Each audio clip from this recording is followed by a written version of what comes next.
Isso aí, pessoal.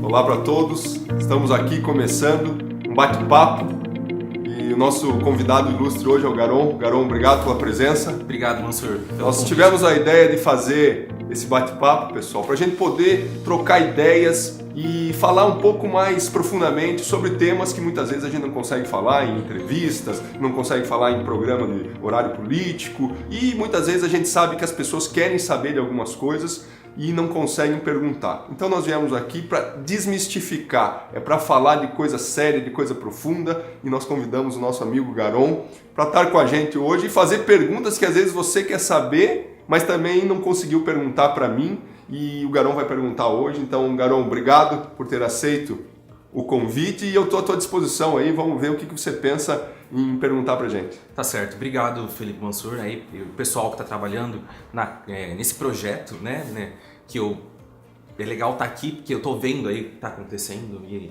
é bem bacana, eu posso testemunhar aqui que é um projeto bem legal que está acontecendo aqui dentro com pessoas bem cabeças, assim, até grandes amigos meus estão trabalhando aqui, né, envolvidos no projeto. Eu só quero deixar assim claro que eu não faço parte, né, desse projeto, não tô aqui envolvido, então acho que vai ser legal esse bate-papo, Felipe, porque é bem essa questão que a gente está vivendo, do espírito democrático mesmo, né? Então eu tenho algumas perguntas aí que o pessoal que me acompanha nas redes sociais sabe que eu já fiz algumas críticas durante aí da campanha, né? Então acho que a gente vai conversar sobre isso, acho que é bem bacana. Vamos lá. Bom, Felipe, quando você começou na vida política pública, você vinha falando uma palavra-chave que é a nova política, né? E aí surgiu várias críticas de que a gente nunca conseguiu absorver realmente o que seria essa nova política. Você pode falar um pouco pra gente? Posso. E obrigado pela pergunta, Garon, porque é importante a gente esclarecer para as pessoas realmente o que a gente fala quando fala nova política. A nova política, ela é basicamente, Garon, uma renovação, uma transformação do modelo de pensar a política. Então, para ser bem assim claro, hoje a política no Brasil, ela funciona dentro de um mecanismo, né? Lembrando aqui o seriado Netflix, o mecanismo, que a pessoa que tem dinheiro ou a pessoa que tem acesso ao poder, ela consegue ser eleita, o resto não consegue ser eleito. Então o que a gente quer fazer? A gente não quer entrar dentro desse mecanismo. A gente quer fazer uma política, por isso que nós estamos chamando de nova política, que é a política de aproximação com as pessoas. A base da ideia dessa nova política é que o político, ele é servidor do povo. Ele é um servidor, como outro qualquer. Qualquer pessoa que está no serviço público, ela é um servidor. Mas o que a gente observa hoje? A gente observa que o político, ele é muito humilde, ele é um cara muito legal na época de campanha. Acabou a campanha, se o político foi eleito, é como se ele subisse num tablado e ele começa a olhar o povo de cima para baixo. Essa é a velha política. Então daí passam-se 4 anos, dali 4 anos, o político começa a fazer visita de novo, começa a dar tapinha nas costas, vai na casa da pessoa, porque ele quer o voto. Então, quer dizer, muitas vezes o político compra o voto, muitas vezes o político velho compra o apoio da pessoa e fica durante, então, 4 anos sem dar satisfação. A nova política é a política inversa. É a política onde nós vamos fazer olhando no olho das pessoas e, principalmente, permitindo acesso das pessoas ao político. Então, por exemplo, quando eu me dispus a entrar na vida pública, eu me dispus para ser uma pessoa acessível. Nós temos hoje diversos canais, né? Nós temos aí Facebook, nós temos Instagram, nós temos o nosso site e agora nós criamos recentemente o canal, que é um formulário para a pessoa dar a sua opinião, o que ela quer que um político, o que ela quer que um deputado faça, caso eleito. Então, basicamente, a nova política é a mudança de pensamento. O político, ele não pode se sentir um ser superior. Quando o político se sente um ser superior, ele se permite roubar, ele se permite deixar o povo de lado, ele se permite fazer políticas públicas pensando mais nele do que nas pessoas. O que eu quero fazer? Qual que é a transformação que eu quero fazer? Eu quero fazer políticas públicas pensando primeiro no outro, primeiro nos que precisam da política, primeiro na população e depois no político. O político, ele tem que se incluir como um comum, um ser comum, e não como um ser superior que ganhou a eleição e ele se sente poderoso perante a sociedade, né? Essa é a filosofia básica disso que a gente chama de nova política, fazer uma transformação nesse jeito de pensar. Então, para resumir, hoje o político ele se sente superior ao povo. Nós precisamos trocar isso. O político tem que ser uma pessoa que é um servidor. Ao invés dele subir num tablado e olhar o povo de cima para baixo, ele tem que, na verdade, ficar no mesmo nível e muitas vezes dar atenção para o povo, saber que ele vai ter que fazer um esforço, muitas vezes sobre-humano, e hoje através das redes sociais isso é muito possível, para atingir o verbo, para atingir a palavra das pessoas, para que as pessoas possam falar com ele e ele possa fazer políticas públicas em cima disso. Legal, Felipe, bem bacana. Bom, a gente estava conversando aqui antes, eu acho que eu não sabia da sua passagem ali pelo PHS, eu comecei a acompanhar você quando você já estava na rede de sustentabilidade, né? O projeto da Marina Silva, né? E aí eu gostaria que você falasse um pouco como é que foi assim essa transição ali do PHS para a rede agora para o PSDB. Então, nós começamos essa vida partidária, eu quero dizer para as pessoas que estão nos escutando, para você também, né? Que uma das coisas que mais me impressionou é como a vida partidária é complicada no Brasil. Porque os partidos, eles são feudos. O partido ele funciona como feudo de determinada pessoa. Então, o que aconteceu? Nós começamos um projeto em Foz do Iguaçu com um grupo que não tinha partido político. Praticamente nenhuma das pessoas, um grupo muito pequeno, as pessoas não tinham partido político. A gente começou indo falar nos bairros, indo falar na casa das pessoas para tentar mudar esse pensamento de política. Quando a candidatura ela se colocou como uma possibilidade necessária, a gente viu que era possível, então, era preciso ter um partido político. Olha, pesquisei diversos. Primeiro que os partidos grandes olhavam a gente, né, deixava de escanteio, nem queria conversar. Recebi propostas indecorosas. E os partidos pequenos, então, havia uma possibilidade. Fui convidado para entrar no PHS. PHS é Partido Humanista da Solidariedade. O nome é maravilhoso. Li o estatuto do PHS, eu acho que poucos políticos fazem isso. Tem político que muda de um partido para outro, partido para outro, e nem lê o estatuto do partido que ele está. Eu não, eu me preocupo em estudar todos os lugares que eu estou.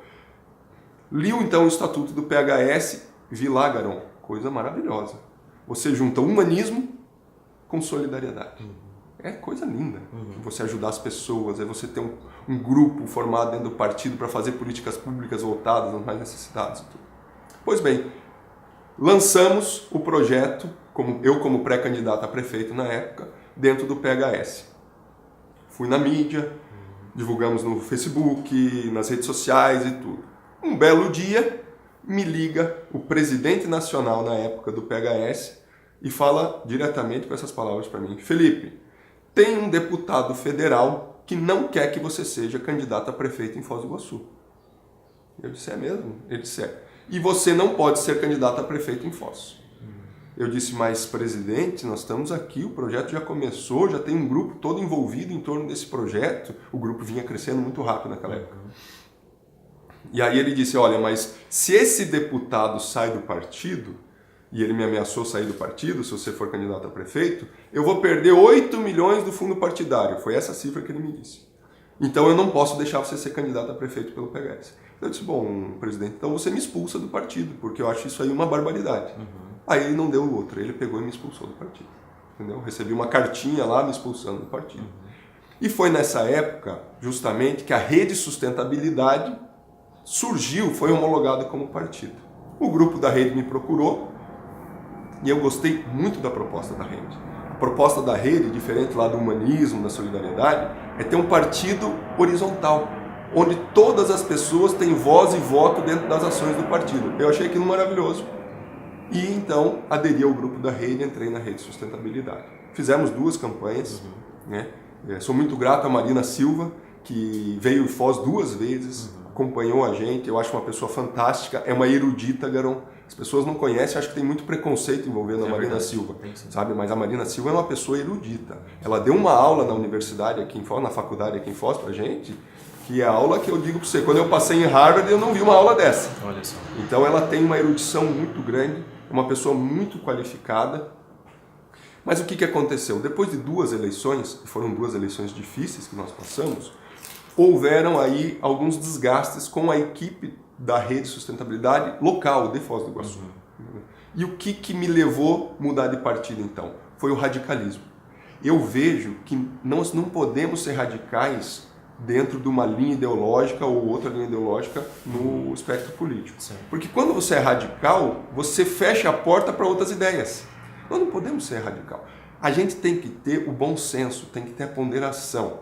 Tem políticas boas de um lado, tem políticas boas do outro lado, e esse debate direita, esquerda, centro, isso aí para mim já foi pro buraco também. Claro. Nós estamos numa outra fase, numa Sim. nova era, né? E infelizmente o desgaste foi muito grande por causa de alguns radicais dentro do partido, que eu não sou radical, eu não vou compactuar com radical. E aí tive o convite de vários partidos dentro, após a eleição de prefeito, vários partidos para poder migrar, partidos me convidando, né, depois da votação que a gente fez, que para muitas pessoas foi uma surpresa dentro do Foz do Iguaçu, me convidaram então para ir para outros partidos e eu optei pelo PSDB. Aí muita gente me pergunta, mas Felipe, por que você optou pelo PSDB e tal? Eu disse, olha, PSDB é a social-democracia. Como eu disse para você, eu leio os estatutos, eu vou procurar o que é a base, a origem do partido. Primeiro eu vou procurar a base, a origem da ideologia do partido antes de saber quem que se tem fulano de tal ou não dentro do partido. E eu vi que a social-democracia, Garol, é o que mais nós precisamos para a solução do país hoje. Porque a social-democracia, o que ela faz? Ela une o estado de bem-estar social, que é você cuidar das pessoas, é você dar chance e suporte para aquela pessoa que não tem condição de se virar sozinha na sociedade, e une também a livre iniciativa. E une também o empreendedorismo, aquela pessoa que quer empreender e que quer ter uma vida independente do Estado. Então eu vi que a social-democracia é o processo que tem mais equilíbrio dentro do espectro político. Por isso que eu optei pelo PSDB. Tá certo, Felipe.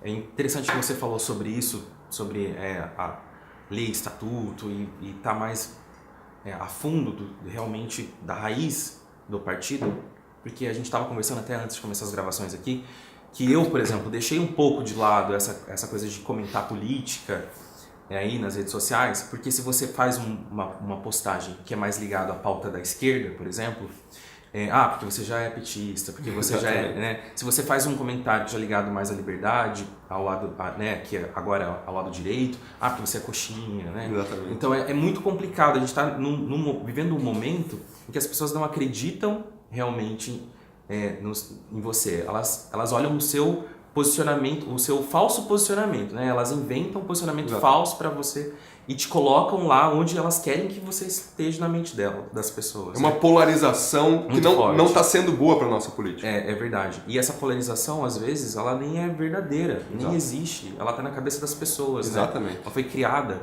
Então, é bem interessante a gente conversar sobre isso, ter mais debates sobre isso, porque as pessoas têm que começar a entender realmente isso que você disse, a raiz. Né? Onde que aquele partido está sustentado, onde que aquela ideia está sustentada, o que aquilo vai fazer movimentar a sociedade. Né? E só agregando valor aí, Garol, eu, por experiência própria, eu consegui enxergar que nos partidos brasileiros, todos, tem gente boa e tem gente ruim. Claro. Entendeu? Não existe um grupo homogêneo dentro de um partido, nem de bons nem de ruins. Nós temos aí uma diversificação de pessoas dentro dos partidos muito grande. Então, por isso que eu optei aí pelo processo das ideias do partido, pelo processo ideológico, por aquilo que eu vejo que é mais sensato para a nossa sociedade. Sim. E aí, no PSDB, nesse último tempo agora, depois da campanha, você acabou assumindo a Casa Civil. Eu não sei falar isso. É a chefe regional da Casa Civil. Exatamente. Né? Aqui para a região oeste. Isso. Né? Como foi esse trabalho? Então, Garol, chefe regional da Casa Civil, né? Era um cara que a gente nunca tinha ouvido falar aqui em Foz doIguaçu. Eu mesmo nem sabia que existia isso em Foz. Mas depois da segunda eleição para prefeito, que foi a eleição suplementar, fiz lá 38 mil e poucos votos, me convidaram para assumir esse cargo através do governo do estado aqui na região, que é um cargo basicamente de articulação política. Ou seja, o chefe regional da Casa Civil, ele tem por função levar as demandas da região oeste para a capital, para Curitiba, para a sede do governo, e tentar trazer os benefícios que o governo pode dar para a solução desses problemas que a região oeste traz. Mas eu só entrei nesse cargo por um motivo muito específico. Porque, até vou contar uma história aqui que é de bastidor aí da nossa campanha, Eu fui visitar uma escola, no dia da eleição, da primeira eleição, eu fui numa escola lá no Porto Meira. E a hora que eu cheguei na escola, eu entrei no pátio da escola, assim, eu comecei a olhar as paredes, estavam todas pichadas e destruídas. Pichadas assim, não é pichada, mas a parede estava riscada, tinha buraco na parede, estava aparecendo o reboco. Eu fiquei muito impressionado com aquilo, cara. E depois eu fiquei sabendo que já existia um programa do governo do estado que vinha reformando algumas escolas no Paraná. E aí eu comecei a pensar, puxa vida, por que nós aqui na região oeste não recebemos mais desse recurso? Porque era uma outra escola que tinha recebido. Eu disse, claro, nós não temos um deputado estadual, nós não temos um deputado federal, não tem alguém que brigue por Foz do Iguaçu, não tem alguém que venha brigar por esse pedaço de oeste aqui, extremo oeste que nós estamos. Então, os lugares aqui ficam esquecidos. Londrina recebe mais recurso, Maringá mais recurso, até o litoral mais recurso. E aí, quando eu recebi o convite, eu perguntei lá para a chefia do governo, eu disse, olha, eu posso atuar então nesse programa para fazer a reforma das escolas estaduais? E nós combinamos, me deram carta verde. Carta verde, fala? Carta branca, né? Carta branca, né? Me deram carta branca para agir dentro dessa função e eu consegui trazer então para reformar 31 escolas da região aqui oeste, 6 milhões de reais. E foi muito gostoso o trabalho, porque o que eu fazia? Eu fui nos colégios, sentava com o diretor e perguntava para o diretor, ó, diretor, o que a tua escola está precisando de reforma?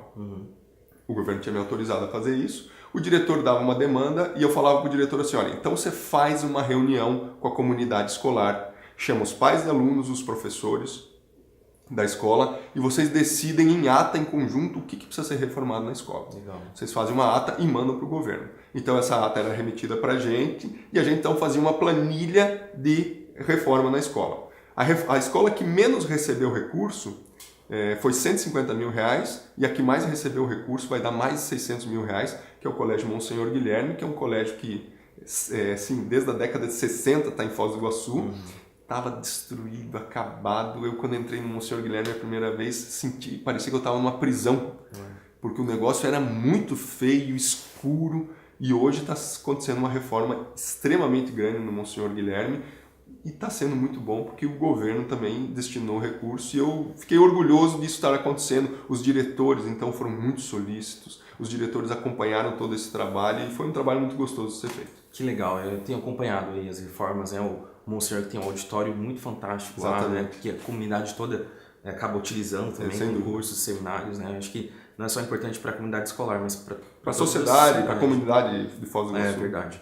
Bom, Felipe, você em 2015, é engraçado, foi o mesmo período também que eu estive lá nos Estados Unidos, você fez um curso de extensão em Harvard, eu fiz um curso de extensão em Stanford, passei uma semana lá em Stanford, e é muito bacana porque a gente absorve muito conhecimento. Os Estados Unidos é um país que pode ensinar a gente muito, além da política, a questões de empreendedorismo e tudo mais. Sem dúvida. Foz do Iguaçu, eu acho que tem um potencial muito grande aí para sediar não só grandes eventos, mas grandes sedes de empresas, de startups.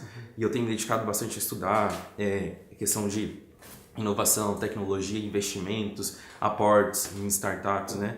E o que Foz do Iguaçu precisa, o que a gente precisa fazer, quais são os legados políticos que precisam ser articulados, porque a gente vê aqui, pertinho de Foz do Iguaçu, na região sudoeste, aqui Pato Branco, uma cidade bem menor que Foz do Iguaçu, são 70 mil habitantes, uma cidade que não tem abertura internacional, né? Ela não faz divisa com o Paraguai, com a Argentina, não tem um aeroporto internacional como a gente tem muitas dificuldades, só que lá dessas dificuldades eles acabam se reinventando. Tem a indústria farmacêutica grande, que acaba fazendo aportes em tecnologia, em investimentos, mas a gente vê lá uma dinâmica muito forte. As pessoas se movimentando, se mobilizando, criando empresas e tudo mais. Em Foz do Iguaçu, por mais que temos o PTI, Parque Tecnológico aqui em Foz do Iguaçu, a gente não sente a comunidade tanto abraçando essas causas. Né? O que a gente precisa desenvolver mais, que a gente já viveu lá nos Estados Unidos, que a gente pode trazer para cá? Eu vejo, Garão, que toda política de desenvolvimento ela tem que ser uma política de longo prazo.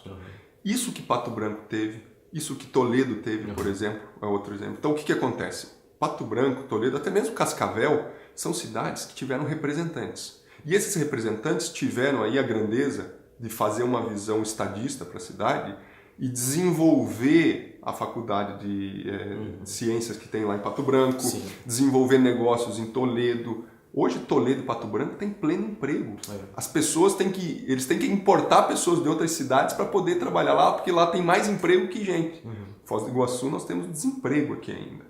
Eu vejo que, infelizmente, até hoje, nós não tivemos uma organização política em Foz do Iguaçu com visão de longo prazo. Né?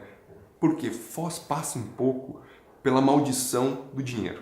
O que é a maldição do dinheiro? Isso acontece em muitas cidades no mundo. Né? É uma cidade que recebe muitos recursos e, por receber aqueles recursos, ela não se preocupa com o futuro, ela só se preocupa com o presente. Certo. Então se preocupa em gastar aqueles recursos no presente sem ter uma visão estratégica de futuro. Então nós tivemos diversos ciclos econômicos em Foz. O ciclo que mais deu boom econômico em Foz foi o ciclo de Itaipu, que vieram aí 70 mil pessoas para a cidade, trabalho e famílias se estabelecendo aqui.